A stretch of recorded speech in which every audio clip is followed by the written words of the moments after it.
예, 오늘 말씀 보겠습니다. 마태복음 11장 27절입니다. 네, 딱 한 절이니까요.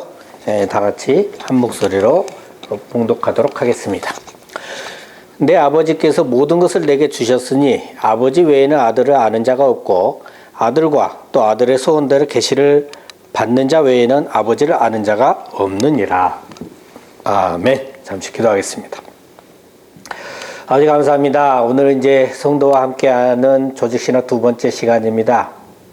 오늘은 계시에 대해서 말씀을 나누고자 합니다. 정말 계시가 무엇인지 오늘 이 시간 온전히 깨달아져서 이단들이 주장하는 잘못된 그러한 계시에 꾀임에 빠지지 않도록 붙들어 주시고 올바른 신앙관을 갖고 하나님의 자녀답게 살아갈 수 있도록 아버지 축복하여 주시옵소서. 감사드리며 예수 그리스도의 이름으로 기도드립니다. 아멘. 네, 할렐루야 반갑습니다. 네, 반갑습니다.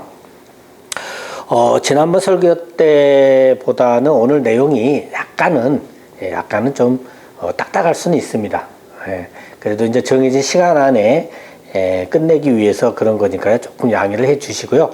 그렇다 해서 뭐 엄청나게 지루하거나 뭐 그러지는 않으니까요. 또 너무 그렇게 벌써부터 긴장하실 필요는 없을 것 같습니다. 자, 오늘 제목이 뭡니까?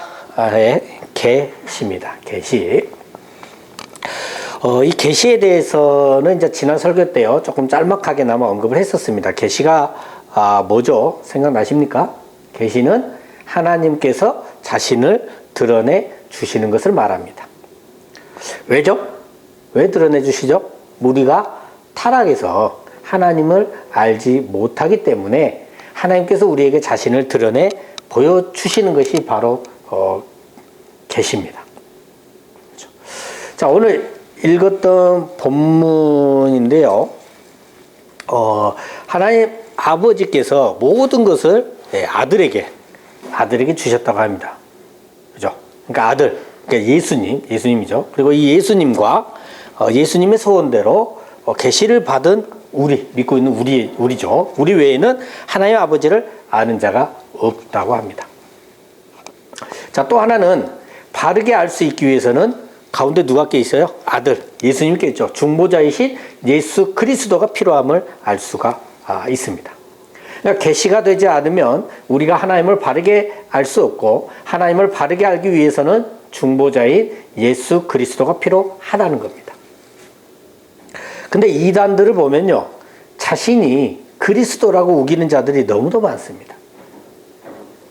그렇게 우기는 그 사람이나 그 말에 귀 기울이는 자들은 계시를 받지 못한 자들입니다. 그러니까 그렇게 겁도 없이 우기는 것이고요. 잘못된 지식을 받아들이는 것이죠. 요즘 애견 많이들 키우시잖아요. 근데 애견 주인이 보면 키우는 그 강아지한테 뭔가를 자꾸 설명을 하고요. 얘기를 하면서 막 놀아요. 근데 옆에서 제가 이렇게 딱 그걸 보고 있으면 강아지가 알아듣지 못하는 것 같은데 그럼에도 불구하고 계속 뭐라 하면서 얘기하면서 그렇게 이렇게 놀더라고요. 근데 보면 강아지 전문가는요. 그 강아지의 반응을 다 이렇게 해석을 내더라고요. 그죠? 전문가는 또.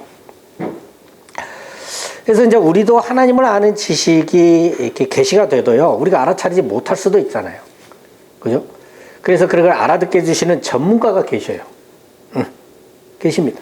자, 고린도전서 2장 10절 말씀 다 같이 읽겠습니다. 시작. 오직 하나님이 성령으로 이것을 우리에게 보이셨으니 성령은 모든 것, 곧 하나님의 깊은 것까지도 통달하시느니라. 누구요? 우리가 알아들을 수 있도록 해주시는 분이 누굽니까? 성령이십니다. 왜요? 성령은 하나님의 모든 것을 통달하고 알고 계시기 때문에 가능한 겁니다. 그리고 이어서 고린도전서 2장인데요. 13절과 14절에서도 보면 영적인 일은 영적인 것으로 분별되기 때문에 사람의 지혜로 가르치는 것이 아니라 오직 성령께서 가르치십니다.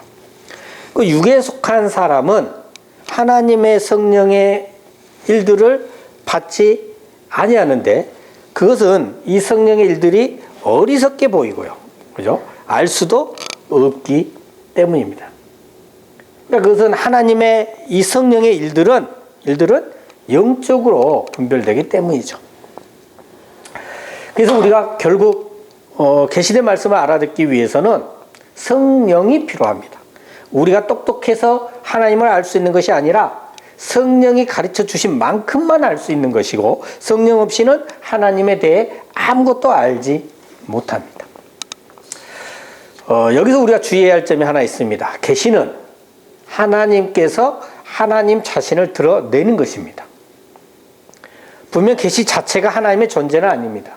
근데 예언의 은사라든지 신령한 은사가 있는 사람을 보면 마치 하나님처럼 떠받들고 섬기는 경우가 있습니다. 이것 조심해야 합니다. 물론 우리가 그분을 함부로 대해도 된다는 것은 아닙니다.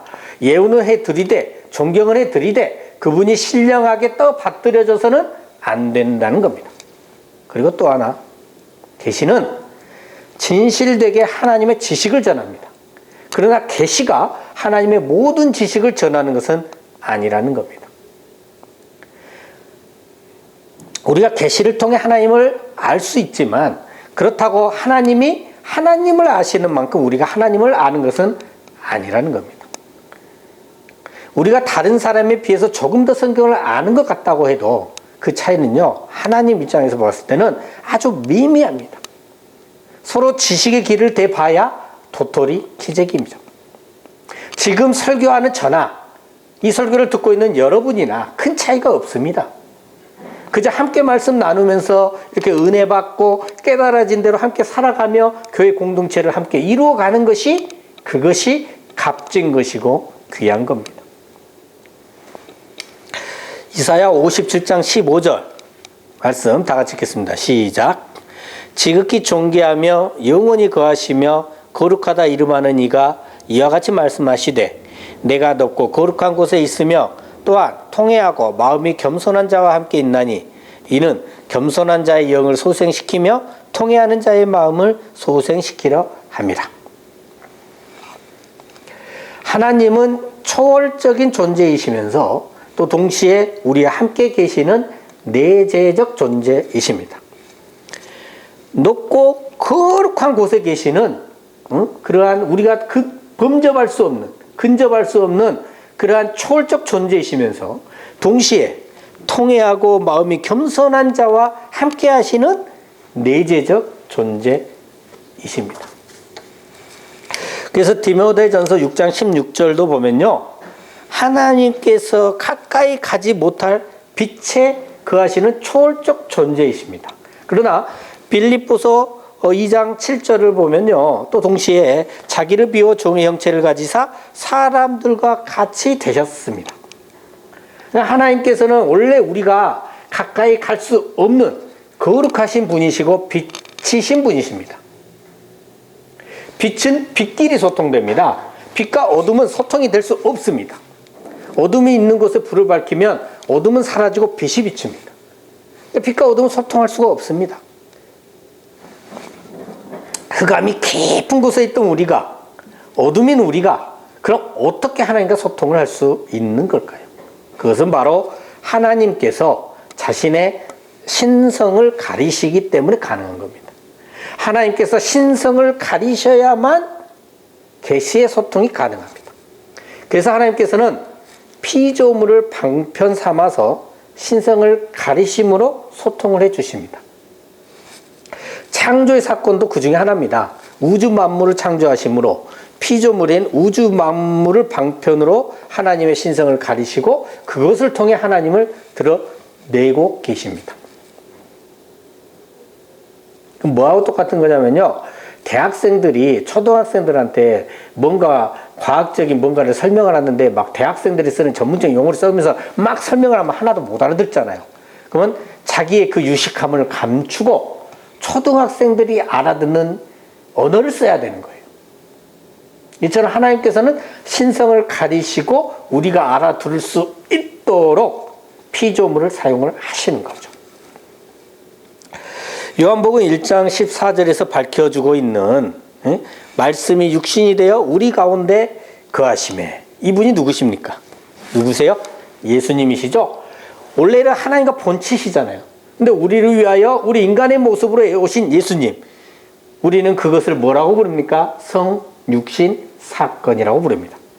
이 성육신도 피조물인 우리 인간의 몸을 이용해서 하나님의 신성을 가리심으로 우리에게 계시해주고 있는 겁니다. 또 우리가 지금 누구나 가지고 있는 이 성경도 마찬가지입니다. 책과 글이라는 그 피조물을 이용해서 하나님의 신성을 가리고 우리에게 하나님을 계시해주고 있는 겁니다. 그러니까 성경 자체가 계시입니다.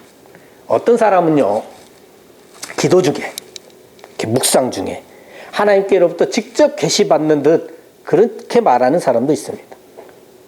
또 우리가 이렇게 성경을 보다가요, 뭔가 깨달아질 때요, 마귀는요, 잘난 체 하라고 속삭이며 부추기면서요, 성경을 읽고만 있어도 하나님께서 계시해 주시고 말씀이 깨달아지는 양 표현하라고 꼬시고요, 또 그 꼬임에 넘어가 진짜 그렇게 표현하고 있는 사람도 있더라는 겁니다. 여러분, 성경 자체가 계십니다. 교만하지 않도록 겸손해지도록 주의하고 또 주의하시기 바랍니다. 하나님께서 사용하시는 계시의 그 매체인 이 피조물은요, 완벽하지 못합니다. 언어도 마찬가지입니다. 하나님께서는 인간의 언어를 통해 계시를 하십니다. 그러나 인간의 언어 활동은 불완전하고 한계가 많습니다. 성경은 완전하며 최종적인데요, 그럼에도 불구하고 신학은 불완전합니다. 그 이유는 인간의 언어가 불완전하기 때문입니다. 그러니까 인간의 언어로 하나님을 다 표현하지 못한다는 거예요. 여러분, 하나님의 자기 계시는요, 항상 옳습니다. 계시는 항상 하나님에 대해 옳은 지식만을 전합니다. 그래서 하나님의 존재와 계시가 모순되는 경우는 없습니다. 왜냐? 옳기 때문에 계시하는 것이기 때문이죠. 그러나 피조물인 우리가 한계가 있기 때문에 우리가 계시를 통해 하나님이 아시는 만큼 다 아는 것이 아니라는 거예요. 다시 말하면 성경은 완전하며 최종적입니다. 계시도 완전합니다. 그러나 피조물인 우리가 불완전하기 때문에 계시를 온전히 받아들이지 못하며 우리가 하나님을 온전히 알지 못하는 것입니다. 자, 그리고 하나님께서 자신을 드러내 알려주시는 이 계시는 그 몇 개냐? 하나입니다. 하나님을 아는 지식인 계시는 하나인 것이죠. 하나님을 드러내는 계시는 하나인 겁니다. 그런데 이 계시의 특성에 따라서 일반 계시와 특별 계시로 나누어집니다. 다시 말하면 계시는 하나인데 계시가 가지고 있는 특성 때문에 두 개로 나누어져서 표현이 됩니다. 여기서 우리가 주의할 점은 일반 계시와 특별 계시 외에 다른 계시는 없다는 겁니다. 만약 어떤 분이 자신이 어떠한 특별한 계시를 받았다거나 하면 그것은 그분이 오해를 하고 있거나요, 아니면 그분이 거짓말을 하거나요, 아니면 적그리스도나 이단인 거예요. 자기가 특별한 계시를 받았다고 한다면 그 말은 자신을 통해 또 다른 성경을 만들어낸다는 겁니다. 성경은 완전하고 최종적인 것이라고 말씀을 드렸습니다. 그러니까 이단들은 뭔가 특별한 계시를 받았다고 하면서 또 다른 성경에 버금가는 뭔가를 만들어내려고 합니다. 그런데 우리도 자칫 이 부분에 대해서 명확히 알고 있지 않으면 꿈이나 다른 매체를 통해서 깨달아진 것들을 자칫 계시라고 표현해 버릴 수가 있습니다. 근데 그 길은 이단이 되는 길입니다. 그러면 안 되겠지요. 그래서 계시에 대해서 정확히 알아야 됩니다. 자, 그럼 일반 계시는 뭐고 특별 계시는 뭔지 살펴보겠습니다. 여러분, 계시는요, 하나님께서 창조하시는 그 순간부터 존재를 했었는데요, 계시는 하나님을 위한 것이 아니고요, 인간을 위해 필요한 것이라고 지난주에 말씀드렸습니다. 자, 일반 계시는 사람을 포함한 우주 만물을 통해 드러나고 있는 계시입니다. 그러니까 우주 만물을 통해 하나님의 존재를, 창조주 하나님의 지식을 드러내고 있는 것이 일반 계시입니다.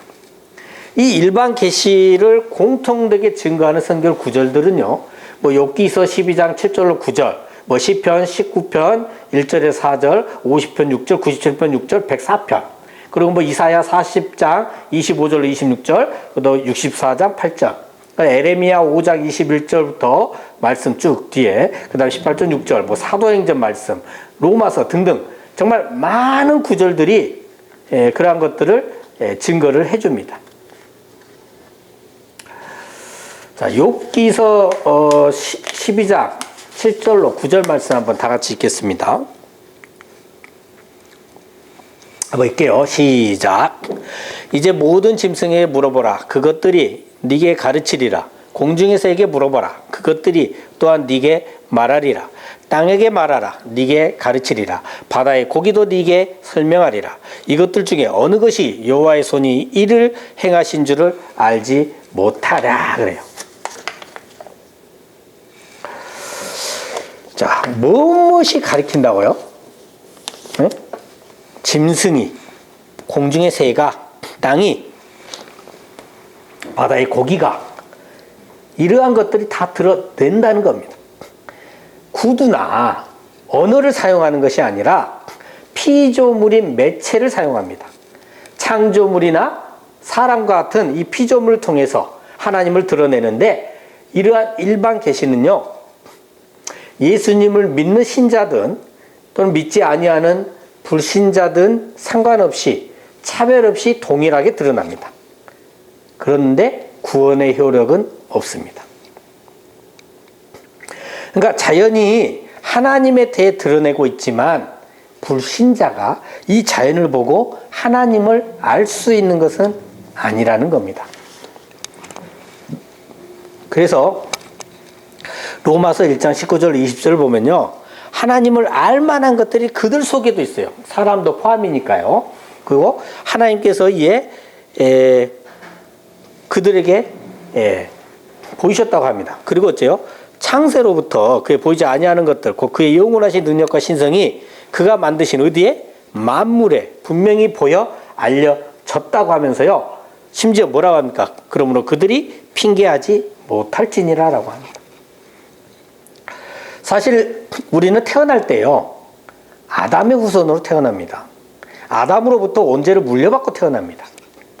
그래서 자연 만물을 통해서 말씀해 주고 계시는 이 일반 계시를 통해서 우리가 하나님을 아는 데는 한계에 부딪힙니다. 왜냐하면 아담의 타락 이후 이 일반 계시를 통한 하나님을 아는 일이 크게 훼손되고 오염됐기 때문입니다. 그래서 잘 안 느껴져요. 우리가 구원받은 이후에 거듭나고 변화되어진 후에야 이 일반 계시를 통해서 하나님을 알 수 있게 되는 것이죠. 믿기 전에는 성경을 거들떠 보지도 않았잖아요. 그죠? 근데 믿고 있는 우리는 성경을 봅니다. 그리고 아까 욥기서라든지 로마서 등등 많은 성경의 여러 구절들이 일반 계시를 증명해 줍니다. 그래서 우리는 성경을 통해서 일반 계시를 알게 되고, 그러면서 자연 만물을 통해 하나님의 음성을 들을 수 있게 됩니다. 그런데 이러한 일반 계시는 한계가 있는데요.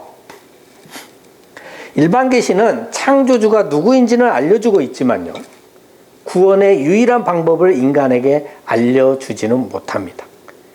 그래서 특별 계시를 통해서 구원주가 누구인지 드러내주는데요. 그래서 특별 계시를 구속 계시라고 합니다.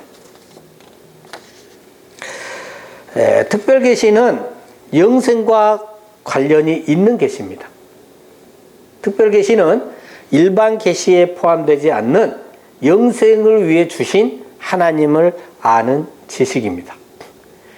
아담이 타락하기 전에는 선악을 알게 하는 나무의 열매를 먹지 않는 것이 영생의 길이었습니다. 그러나 타락한 후에는 그리스도를 믿음으로 구원을 받는 것이 영생의 길입니다. 창조주 하나님을 드러내는 일반 계시는 창조와 함께 주어지고 있지만, 구원주가 누구인지 드러내는 특별 계시는 타락한 현실에서 구원의 목적과 효력을 가집니다.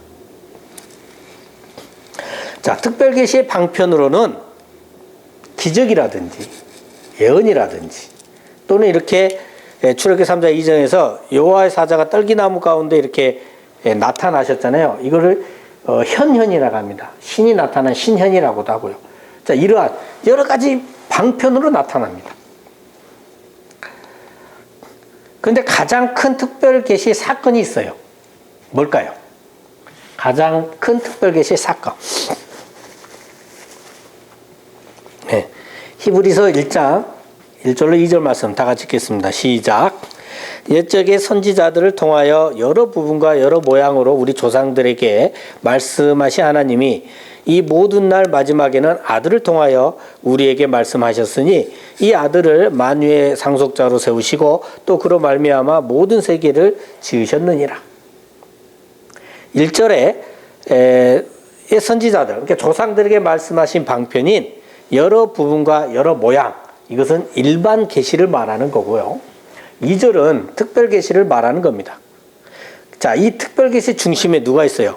하나님의 아들이 있습니다. 예수님께서 우리 인간의 몸으로 오신 성육신 사건이 가장 큰 특별 계시의 사건입니다. 그래서 특별 계시는 그리스도의 사역의 완성과 함께 종결됐습니다. 이것을 확실히 알아야 합니다. 예수님께서 십자가에서 대속제물로 바쳐지시고 우리의 죄를 대속하시고 부활하심으로 특별 계시는 함께 종료되었습니다. 근데 자꾸 지금도 하늘로부터 계시의 말씀을 받는다고 하는 분들이 있습니다. 큰일 날 소리입니다. 잘못된 겁니다. 이런 주장의 계시를 우리는 사적 계시라고 부르는데요. 이런 사적 계시를 인정하는 것은 바로 이 특별 계시가 완성되지, 종결되지 않았다고 하는 것이고요. 이 특별 계시가 완성되지 않았다라고 하는 것은 예수 그리스도의 사역이 완성되지 않았다는 말이 됩니다. 그러니까 큰일이잖아요. 그래서 꿈을 꾸었든 연의 말씀을 들었든 환상을 보았든 천사로부터 무슨 말을 전해 들었든 간에 그것이 옳은 것인지 아닌 것인지를 판단할 때요, 그 기준이 되는 것은 뭐냐면 바로 성경이어야 됩니다. 내가 아무리 신기한 체험을 했다고 하더라도 그것은 단지 체험입니다. 그것이 무엇을 나타내고 내게 무슨 말씀을 하시는지는 반드시 성경을 통해서 확인을 해야 합니다. 성경은 과거 하나님의 행하신 구속 계시의 기록이면서 또 동시에 지금도 활동하고 있는 구속 계시입니다. 우리에게 남아있는 특별 계시는 오직 성경입니다. 오직 성경을 토대로 진리의 말씀을 분별할 수 있는 저와 여러분 되시길 예수 그리스도 이름으로 축원합니다. 아멘. 기도하겠습니다. 아버지 하나님, 감사합니다. 오늘은 계시에 대해 살펴봤습니다.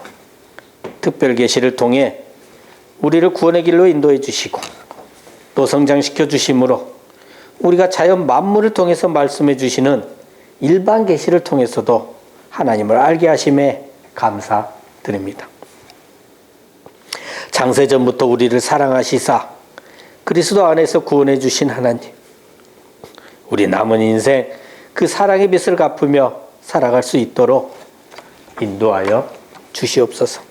늘 감사드리며 우리 주 예수 그리스도 이름으로 기도드립니다. 아멘.